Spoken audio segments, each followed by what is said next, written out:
Boa noite a todos. Nós estamos, como na prece foi dita para nós, que nós estamos encerrando nesse círculo, onde nós passamos esse ano todo buscando sempre esse caminho, que é o caminho da prece, é o caminho da oração, o caminho de encontrarmos com Deus e com o nosso Mestre Jesus. Isso é muito bom. Então, dá um tempo, esse intervalo, quando amanhece o dia, nós já estamos iniciando mais um dia de trabalho, né?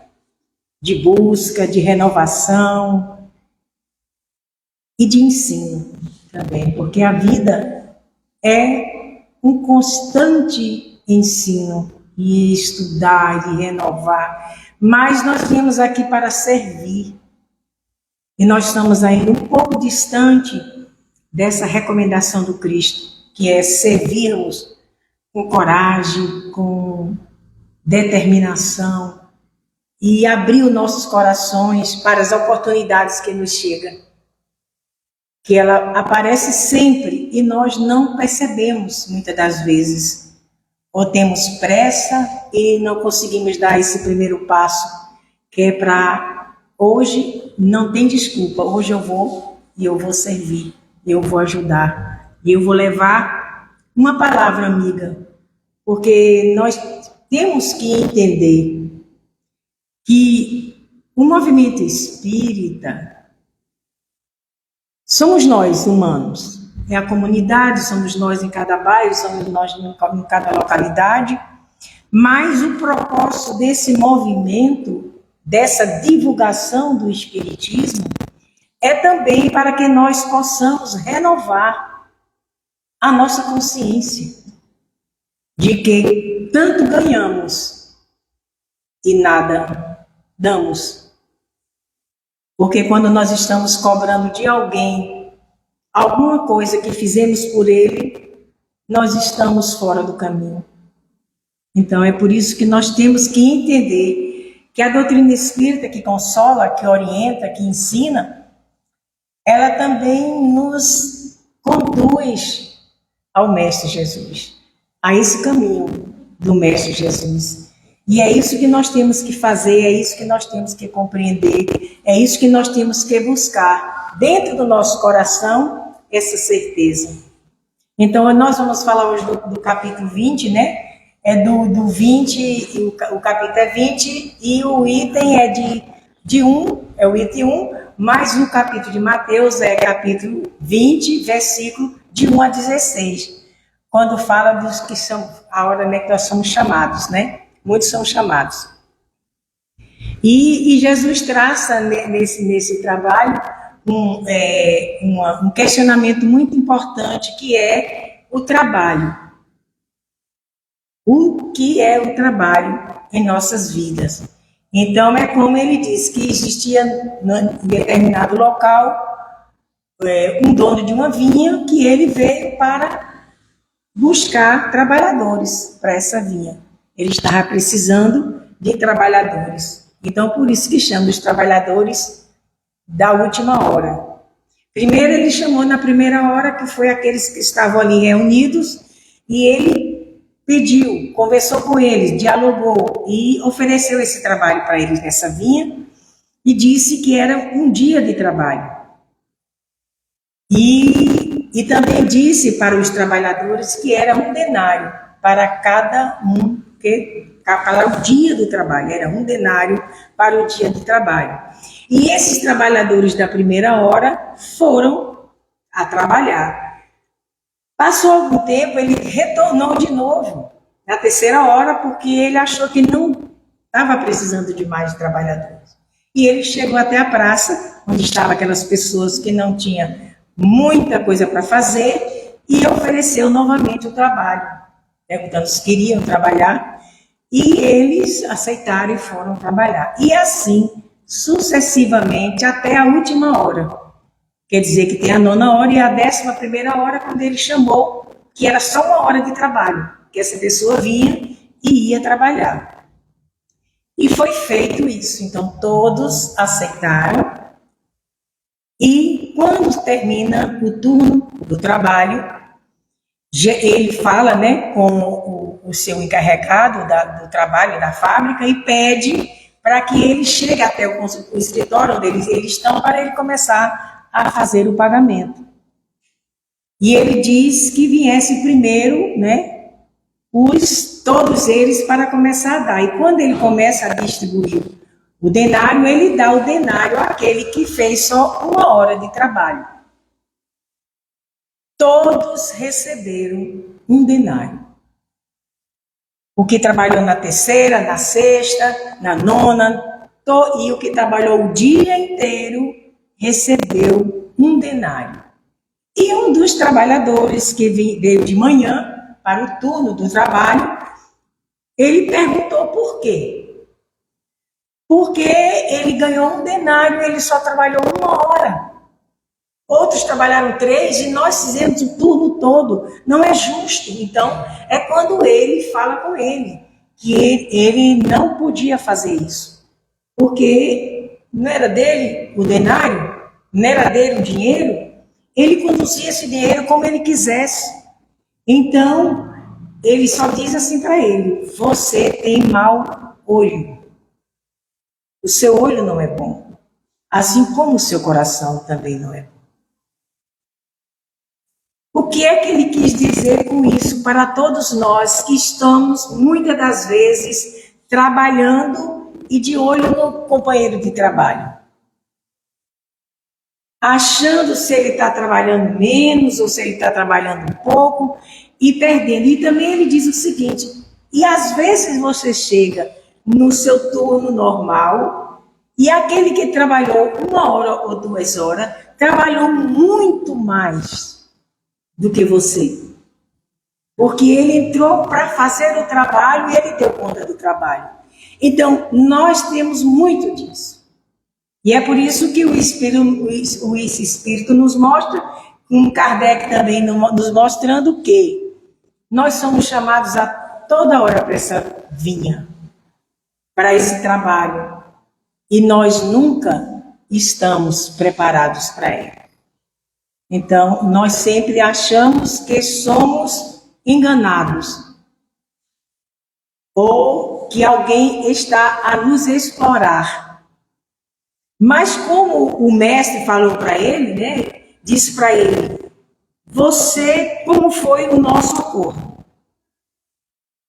Um denário pelo trabalho do dia.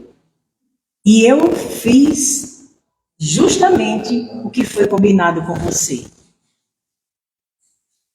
São palavras, esses contos que está em Mateus, que mostra que ainda nós estamos sendo chamados, mas ainda não somos escolhidos. Para que nós sejamos escolhidos, nós precisamos não julgar nem o patrão, nem os seus servos, nem seus empregados. Nós precisamos julgar, sermos, né, com nós, o julgamento seja nosso. Então, há nesse trecho também um sentimento de inveja do outro que recebeu o mesmo que o que trabalhou naquela hora de trabalho. E quantas vezes nós nos comportamos como esses homens que estavam na praça, sem fazer nada, encontrou um trabalho e foram para a vinha trabalhar. Quantas vezes alguém bate a nossa porta, pedindo algo para nós? E dependendo do nosso estado, do nosso ânimo do dia, nós vamos atender da maneira que deveria ser, ou nós vamos atender do modo em que nós estamos naquele momento, falando do nosso modo de receber o outro ou de atender o outro.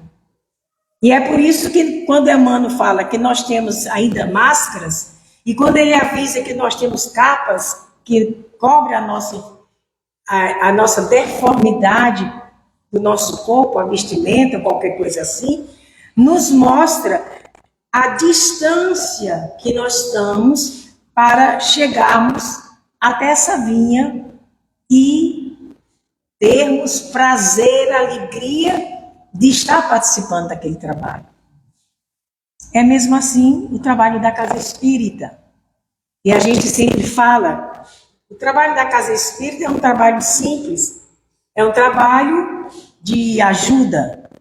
Nós podemos estar entregando ali na porta uma, como a dona Janete fazia, nossa querida Janete, que ela fazia isso com tanto carinho, com tanto amor, que ela ficava ali entregando, cumprimentando as pessoas e tendo esse acolhimento. A pressa nos distancia desse acolhimento. A vontade de fechar as portas dos centros, logo que termine uma palestra, nos impede dessa proximidade com os nossos irmãos. E muitas das vezes, em determinado momento em que nós estamos trabalhando ou servindo aqui na casa, chega uma pessoa em desespero e a pessoa diz assim, aguarde, assista a palestra, quando for terminar a palestra você toma os passes. E muitas das vezes aquela pessoa não pode esperar. É quando a gente temos que cortar essas hierarquias, esses modelos que nós fazemos, construímos na Casa Espírita, porque realmente nós precisamos ter um modelo, nós precisamos sermos disciplinados na hora de chegar, na hora de sair, mas nada é mais importante, não a Casa Espírita, de que você ser bem atendido, acolhido. Você chega na Casa Espírita, às vezes desesperado ou desesperada, e você pega aquela pessoa pelo braço, conversa com ela, dá o ombro para aquela pessoa chorar, e ela diz assim, eu preciso ir para casa, eu não vou nem ficar para o passe, vá que Deus a acompanhe, siga seu caminho, porque nem todo momento a gente está. Às vezes, nós estamos aqui e o nosso pensamento está distante. Quantas vezes nós sentamos aqui para assistir uma palestra, porque diz assim, mas a palestra todo mundo é igual, fala igual. É os ensinos do Cristo, dos seus erros, das fugas que fazemos, do que nós guardamos dentro do peito de mágoa, de ressentimento dos nossos irmãos. Às vezes até um pai, às vezes até uma mãe, às vezes um filho, uma esposa, um esposo, um vizinho. Nesse chamado que Deus nos dá todos os dias ao despertar, mais uma vez, quando pisamos e diz, graças a Deus, eu ainda continuo no corpo físico. Então, eu ainda tenho oportunidade de mudança. Porque a vida é eterna mudança. Porque ninguém é igual. Todos nós nos modificamos a cada momento. E muitas das vezes nós nos desconhecemos quando tratamos ingratamente uma pessoa porque a paciência nossa não está muito boa naquele dia. Então, cada dia que passa, nós vamos observando a dificuldade que temos de sermos esse trabalhador dessa vinha. De darmos o primeiro passo e dizer que eu estou aqui, Senhor, e eu quero trabalhar. E nós, que somos filhos de Deus, não ganhamos nada de graça, porque de graça já era a nossa própria vida. Mas tudo que nós queremos fazer aqui na Terra, ou tenhamos a capacidade de qualquer que seja nossa, se não tivermos a dignidade de respeitar os mandamentos de Deus, nós estamos fora desse chamado, dessa oportunidade que temos, não só na Casa Espírita, mas em qualquer local onde é conduzido a palavra de Deus, onde as pessoas falam de Deus. Agora, como é que eu estou falando de Deus? Com respeito? Com gratidão? Ou estou exigindo dele que ele faça isso ou aquilo por mim? A diferença de você pedir a Deus do que você exigir de Deus. Porque tudo que nós temos já é da sua bondade infinita. Porque se nós fôssemos merecer o que realmente precisamos, nós estaríamos altamente sem condição de vivência aqui na Terra. Deus, na sua infinita sabedoria, Ele nos concede a alegria, para que a gente, quando chore, sinta que sorrir também é bom. Ele nos concede o dormir, onde o nosso corpo descansa e nós somos levados para o plano espiritual ou para onde nós tenhamos vontade de ir. Porque, como diz João, o Espírito, ele vai em toda parte. Mas é por isso que dentro da casa espírita existem horários. Porque os espíritos estão aqui para dar essa harmonia para nós, essa tranquilidade, mas eles têm horário também, porque eles têm outros compromissos. E nós que fazemos a casa espírita, nós que estamos trabalhando dentro da casa espírita ou assistindo às palestras na casa espírita, nós também temos a obrigação de entrarmos nessa disciplina. Aí quer dizer, se você chegar aqui de 10 horas da noite, está fechada, mas você precisa entrar para fazer uma prece, e você abre, ou para falar com alguém, numa emergência, e você abre, você está só? Não. Porque nunca nós estamos só. Porque existem companheiros espirituais que vivem circulando em todos os pontos onde é necessário para levar alento, para levar o socorro. E a gente vê como é que isso aconteceu. Um caso interessante de um rapaz que ele nos falou que ele ia para um determinado local lá em São Paulo e ele ia tranquilamente, de repente tem uma vontade dele atravessar, ir para outra esquina e ele atravessar. E ele disse que foi uma força que ele teve tão grande que quando ele fez a volta que correu, ele socorreu uma mulher que ia ser machucada pelo homem.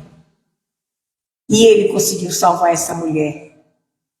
Então ele disse isso, que não sabe que são os espíritos nos intuindo para salvar. Como ela estava naquele momento e não tinha motivo nenhum para ser machucada, ela foi socorrida pelo estranho, que a botou no carro e levou até a casa dela.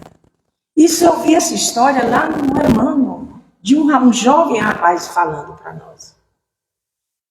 Então, os espíritos de luz, eles estão em toda parte. Não exatamente aqui no centro. Mas se nós chegarmos aqui e pedirmos auxílio, ele vai chegar com auxílio para nós, onde quer que estejamos. E essa vontade que nós temos de buscar a luz é porque nós somos luzes. Pequenas luzes. Quase que ninguém enxerga, mas nós somos luzes. E por que é quando nós falamos com alguém que errou e essa pessoa se entristece e nega que errou? Até a consciência dizer para ele, fale que é melhor para você. Porque a vergonha não permite. Porque dentro de nós existe a essência de Deus. A sua perfeição absoluta. E é por isso que quando pede ao mestre para ele ser juiz de uma causa na terra, que era para poder dividir uma herança, pedindo para ele vir, ele disse que não era juiz. Eu não sou juiz. Isso não é comigo. Porque o mestre é sim ou não. O que ele fala, ele não deixa nada fora da compreensão do homem. Nós é que fugimos de Deus. Nós é que fugimos da compreensão. Porque no momento que você vê Deus, no sentido, não é sentido de ver com os nossos olhos, mas é a certeza daquele ser que existe, a sua consciência desperta e nós não podemos mais sermos o que éramos atrás. Tem muita gente aí falando que esse ano que vai se anunciar agora, que está chegando para nós, vai ser o ano da cobrança e da colheita também. Todos nós que plantamos a semente, nós vamos receber. Todos nós. Porque o tempo está se aproximando para esse despertar espiritual do homem. Enquanto nós estamos julgando o outro porque não se veste bem, julgando o outro porque não tem um carro, vem de ônibus para o centro espírita, ou enquanto nós estivermos olhando o exterior do outro, nós não estamos fora da vinha. Porque aqui tudo isso aqui tudo desaparece. Se nós observarmos quem somos nós, somos meras ilusões. Que estamos aqui plantando sementes de todo jeito, sem pensar em nós. Porque cada evolução é determinada pelo espírito. Cada espírito tem o direito de evoluir, mas cabe a nós seguirmos o caminho. Aqueles que têm mais pressa, seguem o caminho. Porque às vezes a gente vê assim, né? Que a força brutal ainda está vencendo. O mal prevalece ainda muito tempo. E nós, os trabalhadores da última hora, alimentamos a ira, a raiva, o ódio, o desejo de vingança. E nós não podemos julgar. Porque se nós olharmos para nós e ver assim, quantas vezes você olha para você, olha no espelho. A transformação física é visível para todos, mas a transformação moral é íntima, ela é interna. Tem muita gente vestida de santo que não é. Tem muita gente com fala mansa, mas não é. E tem tantos embrutecidos, às vezes, que amam. O julgamento é difícil para nós estabelecer o que é que nós estamos precisando para seguirmos essa reta, sem nos curvarmos tanto as ilusões terrenas. Nós vemos a guerra, nós vemos as pessoas brigando por políticas, outros brigando por jogos, até por próprias religiões, cegos, conduzindo cegos, como o mestre fala, brigando por um ideal que não vai lhe levar a nada, a não ser o ódio, a discórdia, a ignorância. E nós somos isso. Ainda. Nós não podemos negar. Nós precisamos olhar para nós e dizer: você não está bem não, viu? Está precisando melhorar. É quando o Chico diz: o que é que eu faço? Eu vou reclamar? Vou brigar? Não, Chico, enche a boca d'água. Porque a raiva passa. Porque a palavra fere. Uma palavra de elogio faz crescer o homem. Uma palavra de desgosto e desgraça faz matar o homem. E todos nós somos a humanidade terrena. Ora em corpo feminino, ora em corpo masculino. Ora vivendo todo esse turbilhão de ideias, de desconfortos, de diferenças que nos chega a cada momento E nós ainda na vivência de acharmos que somos todo-poderosos, ou que somos hétero, ou que somos isso, ou que somos aquilo outro, sem ver o que é para ser visto, que é o homem, é o ser humano.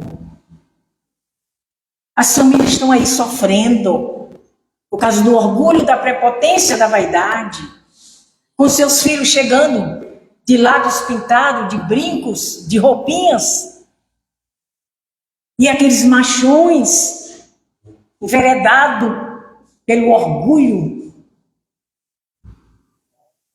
E é por que está chegando essa família? Por que está chegando em nossa vida? Tudo isso que já existiu desde sempre. A humanidade cresceu. E às vezes são pessoas boníssimas, de coração, de generosidade que você não pode nem imaginar, sofrendo a tortura de uma sociedade mesquinha que nada nos dá em troca, a não ser cobrança. Eu falo sempre assim, porque se não cai uma folha da árvore sem o consentimento, não, sem que ele perceba, tudo isso que está acontecendo faz parte da evolução do homem. A busca demais pelo prazer sexual, pelo sentido, pelo torpor da ilusão, gera no homem uma ansiedade de um desejo que ele não sabe onde buscar. Porque o desejo é simples, é só amar que se encontra o desejo. E é por isso que nós estamos ainda, quando chega no final que Jesus diz, que a gente olha assim de não é possível. Muitos serão chamados, poucos são os escolhidos. Que nós julgamos porque não temos capacidade para julgar.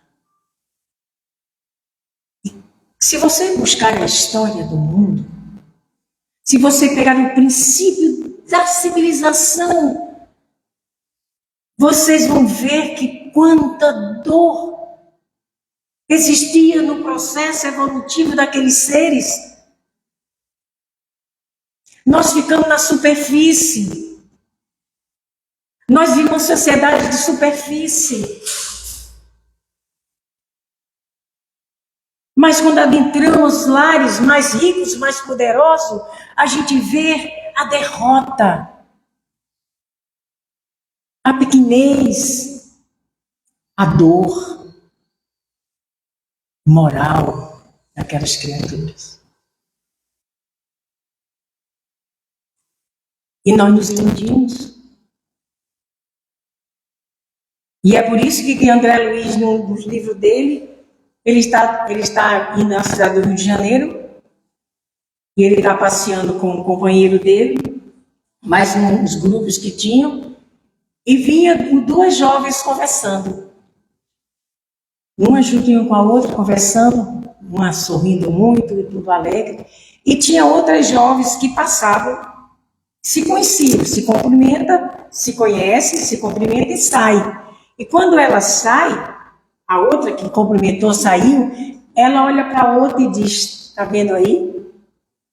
Como eu queria a vida de fulano. Você viu? Como ela está bonita, arrumada, você não viu?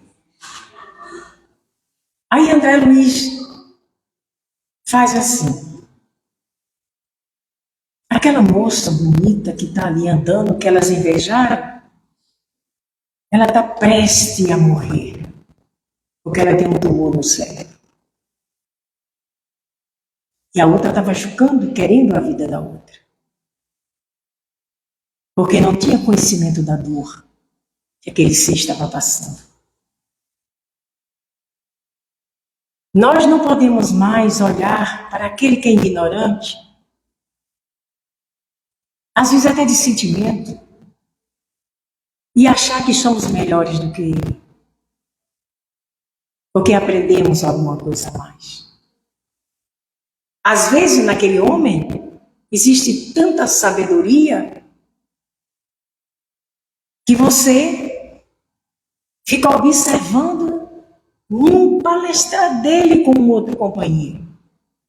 E é isso que nós não vimos, é isso que nós não entendemos, e é por isso que nós sofremos as angústias da vida, querendo ser o que ainda não somos. Porque todos nós aqui estamos vivos ainda. Morreremos todos. Não resta dúvida, pode se esconder onde for. Faz parte da prova definida da vida, que é a definitiva, a prova maior que o ser humano ainda sofre é a perda dos seus entes queridos. E hoje a vida ficou sem valor. Ele joga bomba e mata as crianças, os velhinhos, as velhas, as mulheres, não respeita ninguém. Mas aquele que perdeu sabe o valor da dor. E nós não temos direito de olhar para o outro e achar que nós somos melhores do que ele. E nós observamos isso na nossa sociedade. Chega a gente chegada, eu sou o coronel tal, e daí? Sou coronel. Se o coronel estivesse aqui, resolveria isso no instante. Ele está. O médico é um missionário. Se ele cumprir a sua missão como deve, ele ganha uma reencarnação. O bom advogado, que advoga bem, ele ganha a sua reencarnação como aquele que está limpando o chão da praça. Se ele fizer com dignidade, como aquele ombreiro que foi chamado para a vinha e recebeu o centenário, ele muitas vezes tem mais sabedoria do que nós. E nós vamos julgando por aí afora, estabelecendo limites onde não existe, porque nem nós temos. Porque tudo está dentro da lei divina, sem faltar nada. Nada acontece fora dessa lei. A morte, a dor, a doença, o dinheiro, a pobreza, a alegria, a dificuldade, tudo está dentro de tudo. Agora, nós somos responsáveis pelo bem-estar dos nossos irmãos. Se eu estou na minha casa, altas horas da noite, com uma rádio ligada a todas as alturas, com um som ligado a todas as alturas, incomodando os meus vizinhos, porque eu moro num bairro e eu posso fazer, nós estamos fora da lei divina. Que o nosso dever termina quando do outro e vice-versa começa. Porque nós somos seres limitados. E é isso que nós temos que ver, porque que todos entraram, e o último foi o primeiro, foi o que trabalhou mais. Quando terminou tudo, ele ainda foi limpar a vinha, ainda limpou, varreu, deixou tudo limpo e saiu com seu denário feliz. E o outro amargurado, porque recebeu um denário que valia o que ele fez. E nada de graça. Por isso que a gente não pode invejar o outro, porque é rico, porque nada é de graça. Se ele consegue as coisas com facilidade, é que ele chegou até esse ponto. Porque tudo que você adquire para você, ninguém toma. Esse ferrugem, essas coisas que estão se perdendo não acontecem. E nós não entendemos a vida e vamos machucando a quem primeiro? Nós, que somos filhos de Deus. O Espiritismo veio para isso, para nos conduzir a uma conduta reta, de erros, claro, de dificuldades, claro, mas de uma consciência plena de saber que eu posso, porque a natureza não dá salto, Eu não posso dizer para vocês que eu sou santo e que eu não, porque não é verdade. Aqui não tem ninguém santo. Nós somos a terceira categoria de classes de espíritos ainda no mundo, de provas e de expiações. E nessa escala tem uns menorzinhos, uns maiorzinhos, uns melhorinhos, mas somos todos iguais. Porque Deus não escolhe as pessoas pelos rostos, pela beleza, pela simpatia. Não. Ele escolhe o outro pelo amor. Que aquela pessoa possa dedicar a alguém, seja um cachorrinho de rua, que ele pegou, chegou para casa, tratou, deu cheiro, abraçou. Porque tem pessoas que são tão maldosas e malvadas que criam os animais para machucar, bater. E depois jogar fora quando está velhinho. Porque o velhinho dá trabalho, até o cachorrinho dá trabalho. Que ele perde a visão, ele perde o controle, precisa ser alimentado com mais carinho. E nós estamos aí, achando que nós somos tudo a lanterna acesa, como minha amiga fala. Eu vi a luz, minha filha, está tão distante. Mas não é impossível. O bom da vida é isso. Não é impossível. Todos nós chegaremos lá. Como Paulo chegou, Francisco de Assis, tantos outros, Irmã Dulce. E já tem uma caminhada enorme. Ele passou umas férias aqui na Bahia, umas férias minha pequena, está voltando daqui mais uns dias também, que ela disse que vai continuar, que as férias não pode ser muito demorada no plano espiritual para ela, não. Ela tem que voltar. Assim nos fala as pessoas que convivem, que conviveu com ela em Salvador. Então, todos esses grandes em amor estão retornando para dar um impulso para nós, para que nós possamos assim caminhar, buscar essa verdade. E a verdade é você falar, como diz, o filho do homem não tem nem cobertor, nem travesseiro. O filho do homem tem uma pedra para se fazer de travesseiro. Mas ele tem a Deus. Porque ser feliz não é o ter. Ser feliz é o ser. Quantas vidas estão sendo roladas no auge do sucesso? Coração vazio, dor imensa, de saber que tudo aquilo ali é efêmero demais para ficar se agarrando. E é isso que nós temos que dizer para vocês nessa noite. Que nós temos que lutar pelo inimigo maior que temos, que somos nós mesmos. No momento em que a gente vê que todo mal parte de mim, eu vou tentar me corrigir. Porque quando o mal não partir mais de mim, o mal do outro não me atinge mais. É por isso que nós precisamos nos reconciliar com todas as coisas, do céu e da terra. Terra, nós, movimento, vida de olho, vida física, né? Em cima, o amor, a leveza, a liberdade. Mas se nós não nos reconciliarmos com nós, seremos sempre inimigos dos outros. Porque ninguém é mais bonito, mais belo, melhor. E isso dói e provoca em nós uma dor profunda. Porque eu disse, a felicidade é uma conquista da alma. Isso não quer dizer que você que tem a dor, que tem o sofrimento, não seja feliz. Porque todos nós sofremos. Se formos buscar uma alegria para sermos felizes, jamais seremos.